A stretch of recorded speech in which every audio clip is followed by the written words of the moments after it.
Hello everyone, welcome back to physics phantom. आज मैं आपको क्लास 10 साइंस का chapter 4 carbon and its compound करवाऊंगी। मैं इस पूरे चैप्टर को आपको कंप्लीट करवाऊंगी, जिससे कि अगर मानिए कि आपने ये चैप्टर थोड़ा बहुत पढ़ा है, 50% पढ़ा है, 60% पढ़ा है, तो बचा हुआ टॉपिक आपका मेरी वीडियोज़ की हेल्प से कंप्लीट हो जाए। चैप्टर स्टार्ट करते हैं, कार्बन एंड इट्स कंपाउंड। देखिए, ये जो पूरी यूनिट है ना, इसमें हम कार्बन के बहुत सारे इंटरेस्टिंग फैक्ट्स के बारे में पढ़ेंगे, कार्बन की प्रॉपर्टीज़ के बारे में पढ़ेंगे। क्यों? क्योंकि जो कार्बन है ना, उसके हमारी डे टू डे लाइफ में बहुत ज़्यादा इम्पॉर्टेंस होती है। कार्बन हमारे लिए एलिमेंटल फॉर्म में भी और जो कंबाइंड फॉर्म होती है उसमें भी, दोनों ही तरीके से जो कार्बन है उसकी इम्पॉर्टेंस हमारी लाइफ में बहुत ज़्यादा होती है। एलिमेंटल फॉर्म में मतलब कि सिंगल आपने कार्बन बोला, और कंबाइंड फॉर्म का मतलब देखिए यहाँ पे आपको एग्जांपल मिल सकते हैं। जैसे इसमें क्या है, कार्बन है, क्लोरोफॉर्म में भी कार्बन है, इथेनॉल में भी कार्बन है, मीथेन में भी कार्बन है। तो ये क्या है, कंबाइंड फॉर्म होती है कि कार्बन का एक एलिमेंट उसके साथ में कोई और एलिमेंट मिक्सअप होके एक कंपाउंड बना रहा होता है।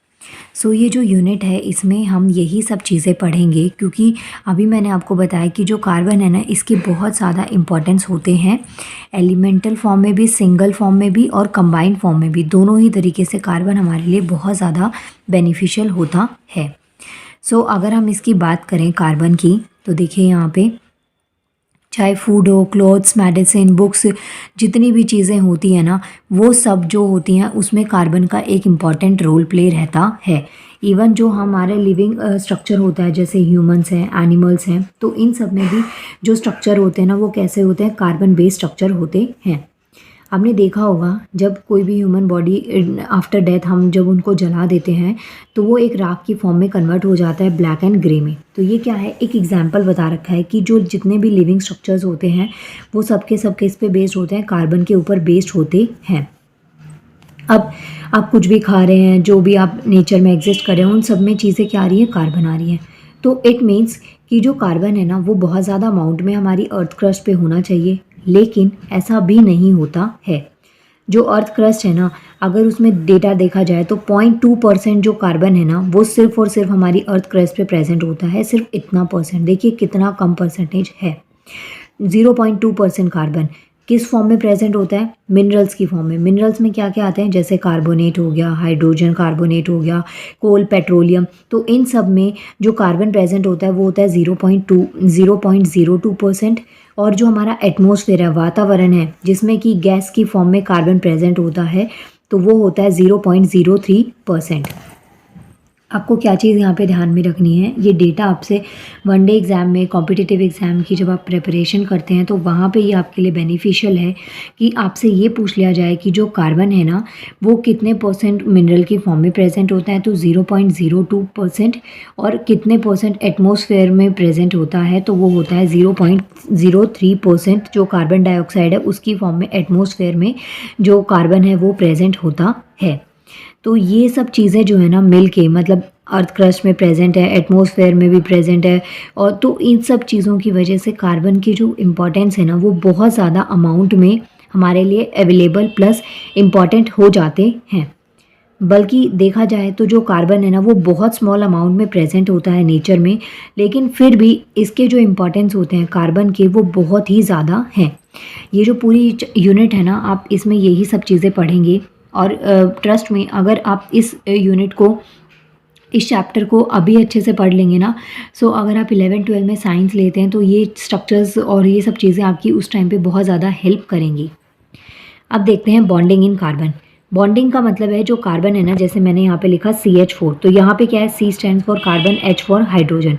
तो यहाँ पे क्या है, इसमें बॉन्ड बना, कुछ ऐसा सा स्ट्रक्चर इसका बन जाएगा। ये यहाँ पे देख सकते हैं CH4, तो ये एक स्ट्रक्चर आपके पास में बन गया। अब ये जो स्ट्रक्चर है ना, ये जो बॉन्ड्स यहाँ पे बन रहे हैं, ये बॉन्ड कैसे होते हैं, कोवलेंट बॉन्ड होते हैं। कोवलेंट बॉन्ड होते हैं हमेशा जो शेयरिंग से बनते हैं। शेयरिंग से मतलब कार्बन का एक मॉलिक्यूल और हाइड्रोजन का एक मॉलिक्यूल, उससे हमारा कौन सा बीच वाला एक बॉन्ड बन गया, तो इस बॉन्ड को हम क्या कहते हैं, कोवलेंट बॉन्ड कहते हैं। अब अगर क्वेश्चन आ जाए जो कार्बन के कंपाउंड्स होते हैं उनमें किस तरीके की बॉन्डिंग होती है, तो आंसर होगा हमारा कोवलेंट बॉन्ड। अब यहाँ पे आप देख सकते हैं बॉन्डिंग इन कार्बन, कार्बन में बॉन्डिंग कैसी होती है, कोवलेंट बॉन्ड्स की फॉर्मेशन करी जाती है। यहाँ पे देखिए हमने ना इससे पहला जो चैप्टर था उसमें हमने आयनिक कंपाउंड्स की प्रॉपर्टीज़ पढ़ी, लेकिन यहाँ पे जो आयनिक कंपाउंड्स हैं उनके अलावा हम यहाँ पे पढ़ेंगे कोवलेंट बॉन्ड। अगर आपको याद नहीं है आयनिक कंपाउंड्स का, थोड़ा बहुत भी याद नहीं है, तो कुछ की पॉइंट्स मैं यहाँ पे आपको बता देती हूँ कि जो आयनिक कंपाउंड्स होते हैं उनका हाई मेल्टिंग पॉइंट और बॉइलिंग पॉइंट होता है, प्लस इलेक्ट्रिसिटी कंडक्ट इनमें से करी जा सकती है और इन द मोल्टन स्टेट। तो आपको मेन चीज़ क्या याद रखनी है कि जो आयनिक कंपाउंड्स होते हैं उनका जो मेल्टिंग और बॉइलिंग पॉइंट होता है वो बहुत ज़्यादा होता है, प्लस ये इलेक्ट्रिसिटी के भी मतलब ये गुड कंडक्टर ऑफ इलेक्ट्रिसिटी होते हैं, मतलब ऊष्मा के सुचालक ये होते हैं। कौन सी चीज़ें? Ionic compound. तो ये चीज़ आपको यहाँ पे ध्यान में रखनी है, आयनिक कंपाउंड्स की बात यहाँ पे मैंने करी है। इसके बाद में नेक्स्ट आता है हमारे पास में कार्बन की। अब ये जो है ना कार्बन कंपाउंड्स क्या होते हैं, ये पुअर कंडक्टर होते हैं इलेक्ट्रिसिटी के। तो यही चीज़ें हम यहाँ पे पढ़ेंगे, क्योंकि कार्बन कंपाउंड्स में कैसा बॉन्ड बन रहा है, कोवलेंट बॉन्ड बनता है। यहाँ पे देखिए, यहाँ पे आपको कुछ ना कंपाउंड्स दे रखे हैं और यहाँ पे इनका मेल्टिंग और बॉइलिंग पॉइंट आपको इन कंपाउंड्स का दे रखा है। अब ये जो कंपाउंड्स है ना, अगर हम acetic acid, chloroform, ethanol, methane, इन कंपाउंड्स की अगर बात करें तो इनका जो मेल्टिंग और बॉइलिंग पॉइंट होता है वो हमारे पास कम होता है। मतलब ये जो कंपाउंड्स है ना, ये जिसमें कार्बन आ रहा है, तो ये कंपाउंड्स कैसे हैं, कोवलेंट कंपाउंड्स हैं। अब कोवलेंट कंपाउंड्स में जो आयनिक मेल्टिंग और बॉइलिंग पॉइंट होता है वो कम होता है आयनिक कंपाउंड्स के कंपैरिजन में। प्लस ये जो कंपाउंड्स होते हैं ये पुअर कंडक्टर ऑफ इलेक्ट्रिसिटी होते हैं। आपको याद क्या रखना है, ऐसे एक टेबल बना लीजिएगा, एक side ionic bond and second side आपको लिखना है कोवलेंट बॉन्ड। वैसे तो आप मेहनत कर लेना, लेकिन फिर भी अगर आपको नहीं समझ में आता, नहीं मन करता इसके बारे में लिखने का, तो अच्छे से कमेंट्स करिए। जितने ज़्यादा कमेंट्स होंगे तो उस अकॉर्डिंग मैं इस वीडियो को रिकॉर्ड कर दूंगी कि आयनिक बॉन्ड्स क्या होते हैं, कोवलेंट बॉन्ड क्या होते हैं, विद एग्जाम्पल। बाकी आप इसको याद रख सकते हैं। यहाँ पे इसको देखिए, जो ये पॉइंट है ना कि जो बॉन्डिंग है कार्बन में वो कैसी है, कोवलेंट बॉन्ड है। तो इसको ना 4 पार्ट्स में मैंने डिवाइड किया गया है। वैसे तो 6 पार्ट्स हैं, लेकिन जो लास्ट के 2 पार्ट्स हैं ना वो एक अलग क्वेश्चन आपके पास सेपरेटली बन सकता है। आपको ये मेनली 4 पॉइंट्स ऊपर वाले अच्छे से याद रखने हैं। फर्स्ट पॉइंट मैंने आपको समझा दिया, सेकेंड भी आपको बता दिया, थर्ड भी मैं आपको समझा चुकी हूँ कि ये जो कंपाउंड्स होते हैं इनका मेल्टिंग और जो बॉइलिंग पॉइंट होता है आयनिक कंपाउंड्स के कंपैरिजन में क्या होता है, कम होता है। इनके अलावा जो फोर्स ऑफ अट्रैक्शन है मॉलिक्यूल्स के बीच में वो बहुत ज़्यादा स्ट्रॉन्ग नहीं होता है। ऑब्वियसली जो मेल्टिंग और बॉइलिंग पॉइंट है वो कम है, मतलब कि ये बहुत जल्दी मेल्ट हो सकते हैं और जो बॉयल भी ये बहुत जल्दी हो सकते हैं। तो अगर बहुत जल्दी कोई चीज़ मेल्ट हो सकती है तो ऑब्वियसली उसका जो उसके अंदर जो बॉन्ड है, जो मॉलिक्यूल्स हैं, उनके अंदर जो फोर्स ऑफ अट्रैक्शन है, फोर्स ऑफ अट्रैक्शन का मतलब क्या है, जो चीज़ें पार्टिकल्स को आपस में बांध के रखती हैं।